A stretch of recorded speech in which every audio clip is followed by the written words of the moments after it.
Hello class 1, it is beeswax time again.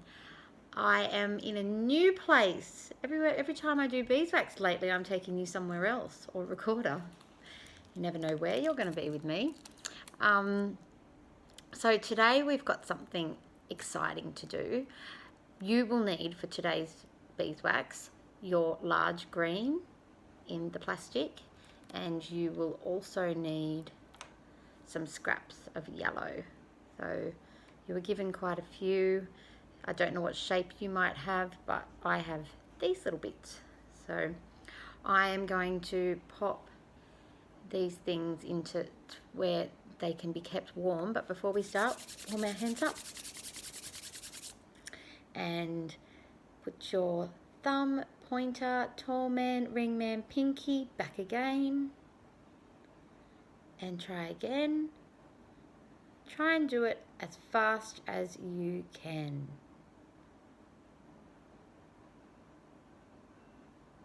Good. So I haven't got the song with me, so I'm going to sing it today. How does it go? Now I've forgotten. You know what song I've got in my head? Come and make a circle as round as the sun. Come and make a circle. There's a place for everyone. That's not the one. What is it? Come to the circle where dreams are found. Take my hand, we'll dance around. Holla, holla, holla, holla. Round and round and round we go. Okay, so you've got your green unwrapped, and we're going to place it into the palm of your hands. And I'm going to put my yellow in a warm spot under my arm. I'll put the green there too because I'm going to be using my hands to read the story. And we will do our verse. From the bees, this gift of gold is here for us to warm and hold. Fragrant beeswax in our hand is full of goodness from the land. Okay, keep it in your warm place and enjoy another serendipity story. This one is called Jake O'Shaughnessy. If you have heard it before, I'm not sure if you have. Charlie couldn't remember if she's read it to you before or not, but if you have heard it, that doesn't matter because you have definitely not done the beeswax for it. So let's listen to our beautiful story about this lovable bird. This story is also written by Stephen Cosgrove. The wind blows free in Ireland. It whistles in from the ocean and soars over the Emerald Isle. Birds of all sorts from all over the world flock there to take advantage of the winging winds. There are swallows, eagles, owls, and a whole lot of seagulls. 1,000 or more birds sit on the edge of the cliffs that overlook the Atlantic Ocean. They wait for just the right breeze to send them soaring into the sky with no effort whatsoever. The seagulls, like the rest of the birds, would constantly take wing just for the fun of flying. All the seagulls, that is, except a strange-looking green Irish seagull by the name of Jake O'Shaughnessy.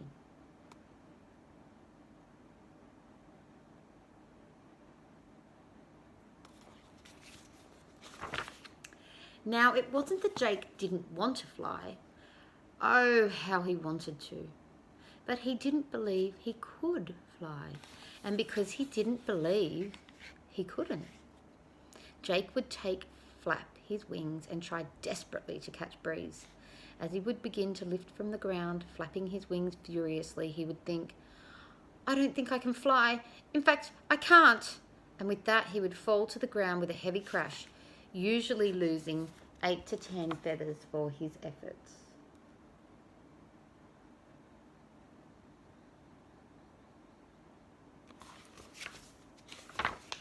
Jake O'Shaughnessy was not a seagull to give up easily.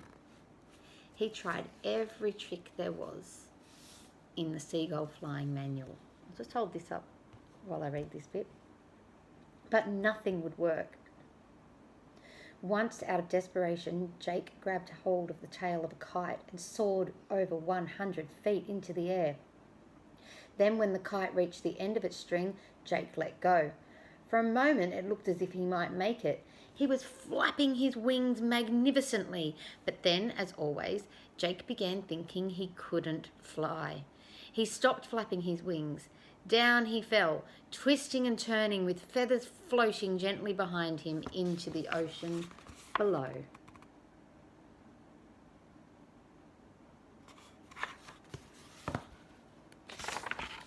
With all his falling and jumping off cliffs, Jake was becoming an absolute menace in the sky.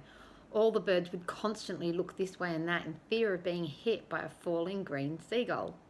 In desperation, the birds of Ireland held a secret meeting. "We have to do something about Jake," shouted the swallows. "Sure," croaked the crows, "but what can we do?" They thought and thought. Finally, a wise old owl stepped forward and said, "Possibly I should teach Jake O'Shaughnessy the secret of the cliffs of County Court." They stopped and gazed at the cliffs above them. Solemnly, they agreed that the secret held the only hope of Jake learning to fly. While the other birds cheered him on, the wise old owl flew to find Jake. I wonder what the secret is. The secret of the cliffs. Now, finding Jake had never been a difficult task for any of the birds in Ireland. All they would have to do was look in the water at the base of the cliff, and there Jake would be, floundering in the sea. Today was no exception. The wise old owl waited patiently on the beach for Jake to swim ashore. "Jake," said the owl, "do you really want to learn to fly?" Jake thought for a moment and then answered quickly, "Oh yes, I am tired of falling, and I've had 5 colds already this year from swimming in that cold ocean." "What I am about to tell you," said the owl, "is the location of the secret of the cliffs of County Court. With that secret, you can learn to fly."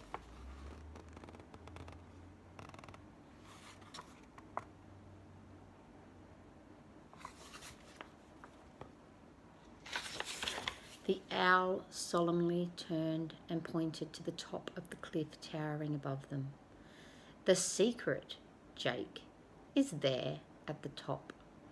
When you find it, you will never have a problem flying again." Jake took a long look up the cliff. "But how will I get all the way up there?" he asked. "I can barely fly downwards, so how could I possibly fly up?" "You must do that yourself," said the owl, who flew off to join the other feathered spectators waiting at the top of the cliff.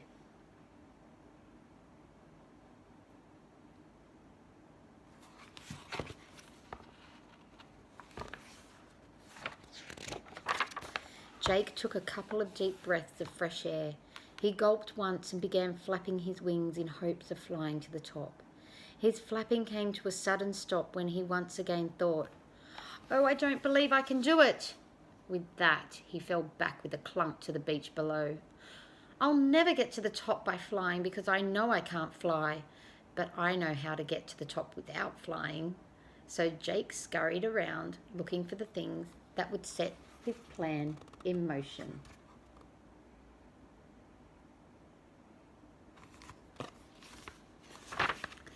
Jake found a great length of old vine hanging from the rocks. Then he searched the beach until he found an old fish hook. Carefully, he lashed it to the end of his vine rope, and finally, with the help of 2 starfish, he strapped to his feet. He was ready to climb the cliffs.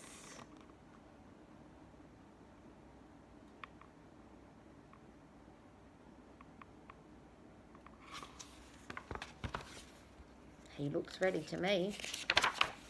Jake carefully threw the fish hook high into the rocks, and when it was secure, he began pulling himself up.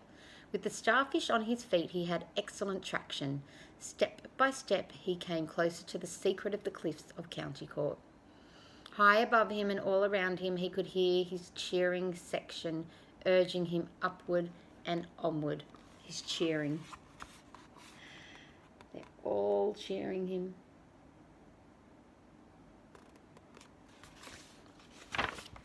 Finally, after many hours of hard climbing, Jake O'Shaughnessy reached the top of the cliffs of County Court. His friends shouted and cheered as Jake stood there panting and puffing after his long journey.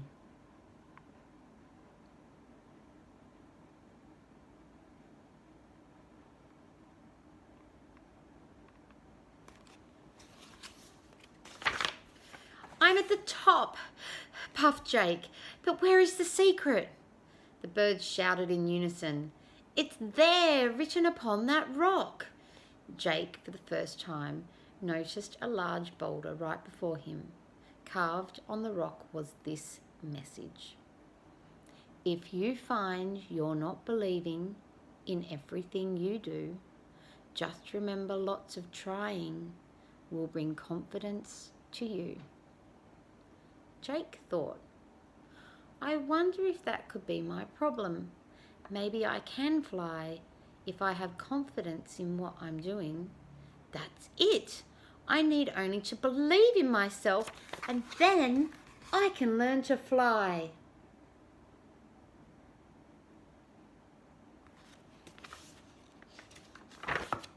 Jake carefully unfolded his wings, flapped them once or twice, and found the confidence to bolster his courage. I know I can do it. I know I can fly. I really and truly believe in myself." With that, his wings began to pound, and Jake, as gracefully as any other Irish bird, lifted from the ground and flew high into the sky.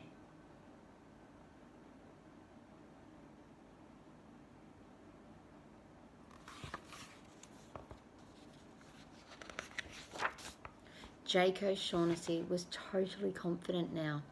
He believed in himself because he believed he could fly.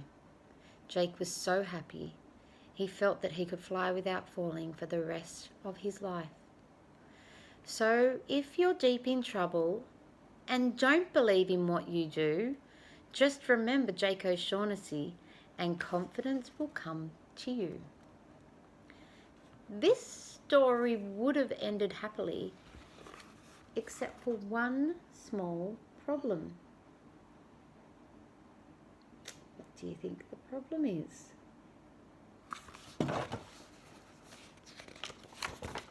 Jake O'Shaughnessy never learned how to land.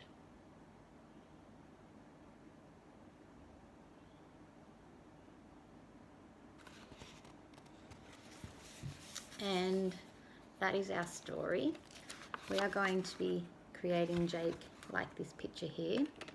I have made one a little bit earlier. It's just fallen down. So this is Jake in flight. And I've done some little feet at the bottom and the beak, the wings and the tail. It is quite difficult to do. We will go through it together and make sure that you get that right. So we keep our yellow beeswax nice and warm for now. I'll just put that like that so we can have it in view. And we just need our green. And we start by rolling our green into a ball. That's the first part of this. And that ball is going to be what Jake's wings and head and tail grow out of. And it's really important to make sure you leave the bulk of your wax in that ball and only draw out little bits, because we don't want to lose all of that beautiful body that Jake needs. So I'm going to start by pinching a little bit out from the top for the neck and the head that'll eventually come. So just to start there, then I'm going to turn it around and I'm going to pinch out a little bit for the tail, just to start. So you've got two bits coming out and you still have the bulk of that ball. And this is where, when you pull these wings out, draw the wings out from the ball, you lose a lot of the body. So try and pinch a good amount out, but without taking too much from the body. And you start by getting it like this. We're just starting the initial shape. And then you can start. So I've got my tail, my head coming, and my wings coming.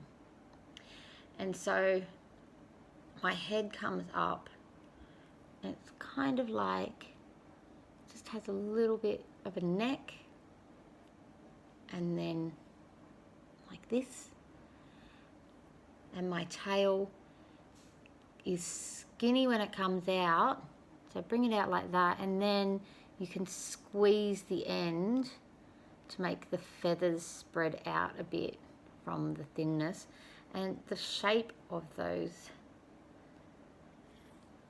that tail is kind of like a, hang on, I'll get it for you, like this kind of shape. So I just use my thumb and forefinger to make it a little bit more like a point. There's my, and then my wings are what is the hardest bit. So you want those wings to be shaped like this. So they come out like here and then bend. So we will get the wings. I'm going to draw them out as much as I can.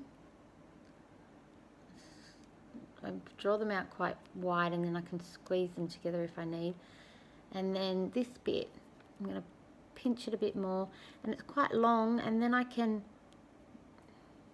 fold over like that to start getting a bend shape. You can fold that wax and then squeeze it again until you start getting the right shape of the wing. And work on the other side as well.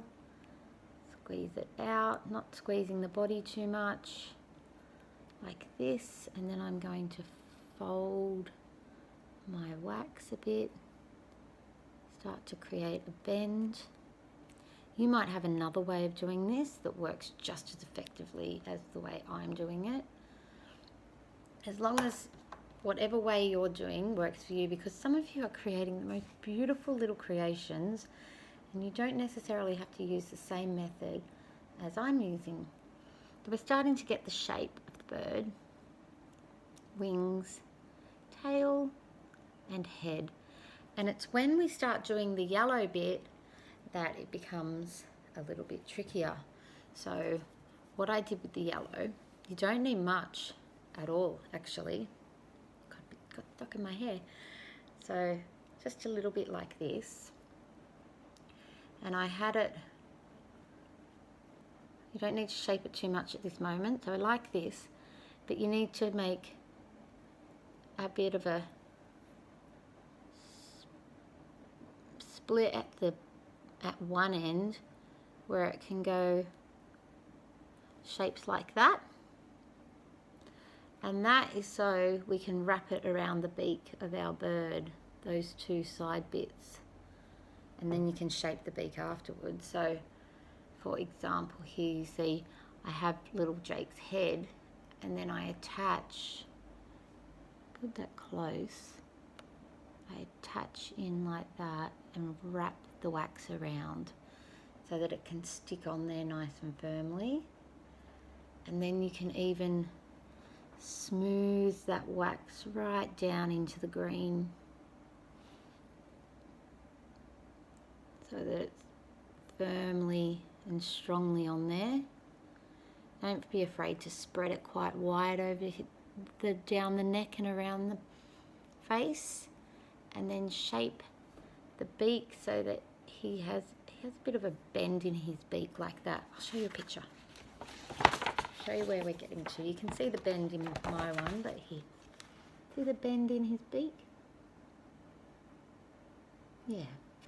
So we get that little bend, get his wings up, and it's time to put some legs on. And you don't need much, just a little bit, and you can place it at the bottom there. 1 and 2. They're tucked in when he flies, they don't stick out, because if you have your legs sticking out when you fly, they affect your aerodynamic speed. So you've got to tuck those feet in nicely like that. And you can keep working on your beautiful beeswax. I would love to see what you create out of yours. And remember to take your time. There's no rush.